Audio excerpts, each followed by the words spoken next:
Selamat sore nih Sobat Kontan. Kita hari ini kedatangan Pak Leon, founder, pendiri Tokopedia. Ya, betul. 14 tahun yang lalu Pak ya? Iya, tidak terasa ya sudah 14 tahun. Sudah 14 tahun Pak ya? Pak, mungkin bisa di-share sebenarnya tren yang terjadi di perdagangan online sekarang ini, bisa di-share ya? Mungkin seperti hyperlokal, itu kayak gimana sih Pak yang ada sekarang? Oke, ya jadi teknologi itu luar biasa ya menurut saya ya. Jadi seiring dengan perkembangan teknologi banyak banyak kebiasaan baru, banyak tren baru yang terjadi, dan untungnya menurut saya orang-orang Indonesia itu sangat-sangat cepat dalam mengadopsi teknologi dan membiasakan diri mereka untuk mengikuti tren yang baru. Contoh, misalnya kita lihat ketika COVID, pergerakan terbatas, kita sebaiknya membatasi pergerakan. Udah hampir pasti posisi kita itu tidak jauh-jauh dari tempat tinggalnya kita. Nah, bagaimana kita memenuhi kebutuhannya kita gitu. Tadi sudah sempat disinggung hyperlocal, makanya itu kita keluarkan fitur-fitur hyperlocal kita. Nah, apa sih hyperlocal itu? Sesuai dengan namanya kan, lokal gitu. Jadi tanpa saya perlu berpergian terlalu jauh, saya tetap bisa mendapatkan produk dan layanan dengan kualitas yang sama, dengan kepuasan yang sama, semuanya saya bisa terpenuhi gitu. Nah, jadi itu inti dari hyperlocal. Gitu. Artinya si pembeli dan pedagang dicoba didekatkan gitu Pak? Karena selama ini memang sudah dekat. Selama ini memang sudah dekat. Kenapa? Karena kita sampai saat ini kan kita sudah sekitar 14 juta penjual ya. Dan kemudian ada 1,8 miliar produk kira-kira ya. Jadi sebenarnya penjual kita juga tersebar di seluruh Indonesia, bahkan jangkauan transaksinya kita itu sudah mencakup 99% kecamatan di seluruh Indonesia. Sampai Papua ya? Sampai Papua. Nah, tapi sekali lagi kadang-kadang di momen tertentu dengan adanya teknologi yang memudahkan ya, lebih masif gitu, lebih murah juga, banyak hal-hal baru dan kebiasaan baru yang tercipta gitu. Nah, hyperlocal ini didorong oleh satu pasti teknologi, tapi juga waktu itu didorong oleh situasi di mana kita mengalami pandemi seluruh dunia, di mana kita nggak bisa keluar. Kita juga dengan sadar diri membatasi, kita nggak mau berpergian terlalu jauh. Nah, tapi kebutuhan tetap harus dipenuhi. Nah, disitulah sebenarnya kita dengan teknologi, dengan menggunakan geotagging, kita bisa membantu untuk menghubungkan data-data geotaggingnya kita, di mana posisinya itu berdekatan, sehingga teman-teman mitra logistiknya kita juga bisa dengan cepat mengantarkan barang. Pembeli juga merasakan dengan cepat menerima barangnya gitu. Jadi kalau misalnya saya sebagai pembeli nih, kan mungkin bekerja di Jakarta, tiba-tiba pas COVID harus pulang ke daerah. Itu yang dibuka toko saya di Jakarta dan di daerah itu akan berbeda Pak ya? Bentar, Ibu sebagai penjual atau pembeli? Sebagai pembeli. Nah, ketika di Jakarta dan kemudian COVID misalnya ya, kemudian saya harus pindah ke daerah. Nah, di daerah di kampung halaman kita itu kan sebenarnya juga banyak sekali pebisnis lokal kan. Betul. Nah, kalau kita memanfaatkan geotagging, di mana kita tahu sekarang ini telepon seluler, smartphone itu sudah sangat umum, banyak sekali dimiliki, dan fitur-fitur geotagging itu sudah sangat umum di smartphone yang harganya juga memang terjangkau. Nah, itu jadinya dengan mudah kita membantu, ya kan, teman-teman kita yang ketika pandemi misalnya dia harus pulang ke kampung halamannya dia, kita bisa membantu bahwa di kampung halaman dengan lokasi geotagging yang di kota yang sudah berbeda, kita bisa menghubungkan dengan penjual juga, ya, yang dibutuhkan di situ. Itu geotagging itu ya Pak ya? Iya, kira-kira konsepnya begitu. Pak, ngomong sedikit nih tentang, tadi Bapak berapa kali ngomong tentang COVID.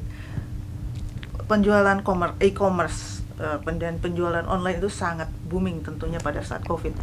Gimana trennya sekarang ini? Setelah mungkin dari 2023 ini kan semakin ya membuka diri lah ya, bahwa COVID mungkin sudah bukan menjadi pandemi lagi kayak begitu. Gimana tren penjualannya Pak? Nah, ada yang menarik. Waktu itu kita bermitra dengan salah satu lembaga penelitian yang cukup sangat baik ya, bukan cukup, ini sangat baik reputasinya, LPEM, Fakultas Ekonomi dan Bisnis UI. Nah, salah satu pertanyaan yang disurvei dan hasilnya itu menurut saya cukup baik itu adalah apakah kalian akan tetap berbelanja online ketika pandemi sudah berakhir? Nah, jawabannya di situ iya gitu. Jadi hasil surveinya itu positif sekali dan ini sebenarnya sejalan dengan sejarah perkembangan teknologi yang kita tahu juga. Ketika kita sudah merasakan enaknya, gampangnya, mudahnya teknologi baru, akan susah lagi bagi kita untuk meninggalkan itu dan kemudian kembali ke kebiasaan yang lama gitu. Ketika kita sudah punya handphone dengan kamera yang segampang itu, bayangkan kalau tiba-tiba handphone kita nggak ada kamera, kita harus beli kamera terpisah lagi, nah itu mungkin akan jadi ketidaknyamanan tersendiri. Nah memang ciri-ciri teknologi memang begitu ya. Jadi tapi pada kenyataannya Pak, dari transaksi ini kelihatannya gimana Pak? Oh, kalau dari transaksi kita selalu melihat hal yang baik sih. Jadi naik terus. Mungkin detailnya saya agak lupa sedikit, tapi tidak menurun? Enggak, dia menurun. Saya ambil contoh jumlah penjual aja. Jumlah penjual ketika awal pandemi itu seingat saya sekitar 7 jutaan ya waktu itu ya, 7 jutaan. Kemudian ketika pandemi langsung lompat tuh ke 11-12. Sekarang aja sudah 14 gitu. Jadi sebenarnya trennya bertambah terus. Kemudian menurut saya juga lebih banyak orang yang, sekali lagi, memang pandemi itu salah satu yang mengubah ya, trigger yang mengubah sudut pandang kita tentang teknologi. Banyak juga orang yang sekarang sudah mulai sadar bahwa kalau saya bikin bisnis, ini kurang nih kalau saya nggak ada online presence. Ini kurang nih kalau saya nggak manfaatin sosial media untuk branding. Ini kurang nih kalau saya nggak manfaatin video. Kurang nih kalau saya nggak manfaatin macam-macam gitu yang di bidang teknologi gitu. Jadi ya dukungan lingkungan dan segala macam, banyak hal yang bikin adopsi teknologi, adopsi device, adopsi macam-macam yang membantu memudahkan hidupnya kita itu terus bertambah, bukannya berkurang gitu. Pak, ini menarik Pak. Kalau penjualan dan dari sisi merchant dan dari sisi pembeli ya, kalau mungkin zaman dulu, kita ngomong marketing zaman dulu, itu kan sangat diagungkan lah loyalty gitu kan. Tapi kalau di online ini kan sangat cair gitu ya, nggak ada loyalitas seperti itu. Sudut pandang Anda tentang kompetisi ini seperti apa Pak? Karena kan kalau ngomongin platform penjualan online, Tokopedia itu sejarahnya cukup panjang, dan ada banyak pemain yang masuk di Indonesia, keluar masuk kayak gitu ya, dan mungkin akan ada lagi yang masuk. Gimana sudut pandang Anda tentang persaingan? Ya, oke, begini, menurut saya tidak hanya di bidang perdagangan online ya, tapi sebenarnya secara umum itu kan memang dari masa ke masa itu setiap generasi itu memang ada keunikan dan ada budaya dan kebiasaan yang sangat terkait dengan generasi itu kan. Jadi menurut saya itu bukan karena orang di online, bukan hanya sekedar pernyataan bahwa konsumen online itu cair, tidak ada loyalitasnya sama sekali.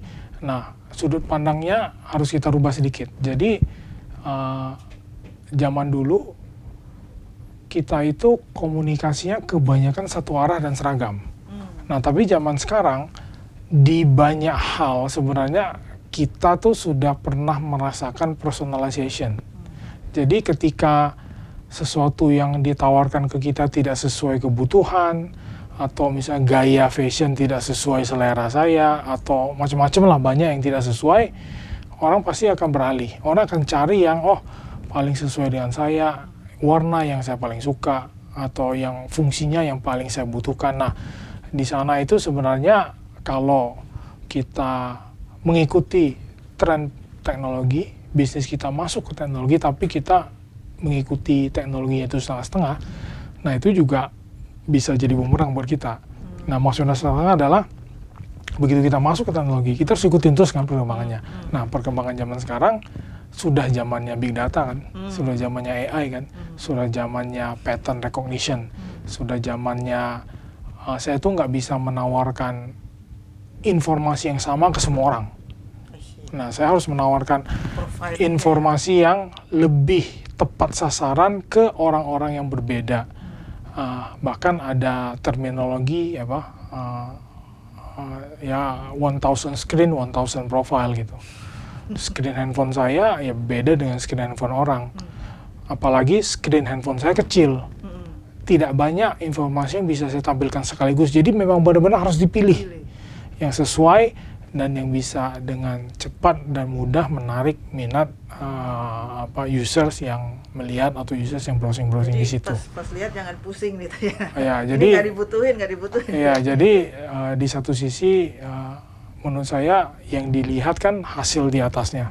Hasilnya adalah gampang pindah ya, tapi ketika banyak sekali ya sekarang perusahaan teknologi yang menawarkan personalisasi lebih baik, nah hasilnya itu berbeda dan hasilnya jauh lebih baik sih. Gitu. Pak, terakhir Pak, ini setelah 14 tahun, mimpi apa, Bapak kan pendiri nih Pak, mimpi apa yang masih belum tercapai dan mungkin mau dicapai untuk mimpi kita sebenarnya secara tema itu masih sama. Jadi kita kan selalu bilang kita itu mau menjadi super ekosistem di mana kita bisa siapapun dan dimanapun kita bisa bantu kan. Nah, kemudian kita mau pemerataan ekonomi secara digital. Nah, kalau kita melihat kembali perjalanan kami, apakah kita sudah melakukan itu dengan baik? Menurut saya PR-nya masih banyak gitu. Apakah sudah merata? Oh ya, memang 99% kecamatan sudah pernah ada transaksi dari dan ke ya 99% kecamatan ini, tapi kan belum 100% gitu. Di Indonesia saya rasa masih banyak tempat-tempat yang dalam tanda kutip itu blank spot misalnya, tempat-tempat yang mungkin belum terjangkau oleh jaringan logistik yang lebih baik, belum terjangkau oleh infrastruktur teknologi dengan baik. Nah, itu aja kita masih banyak PR ke arah sana. Belum lagi potensi-potensi lokal yang harus kita bantu. Belum lagi kita mau meningkatkan standar produk, layanan, dan standar kualitas yang kita mau tingkatkan dari masing-masing merchant kita. Jadi komitmen kita masih sama sih. Komitmen kita tetap mau itu jadi super ekosistem di mana siapapun bisa memulai ya, dan mencari apapun, dan kita tetap komit kita mau melakukan pemerataan ekonomi secara digital itu gitu. Nah, itu menurut saya itu juga belum tercapai sepenuhnya. Nah, memang yang harus selalu kita ingat ya kita bangunlah fondasi bisnis yang baik, kita harus inovasi terus, gitu, kita jangan ketinggalan zaman ya, ikutin tren terus, bermimpi terus ke depan ya, mimpi terus yang besar, jangan hanya puas akan satu hal gitu. Nah, itu yang harus kita jaga, semangat itu yang harus kita jaga terus gitu. Oke, terima kasih banyak Pak. Terima kasih.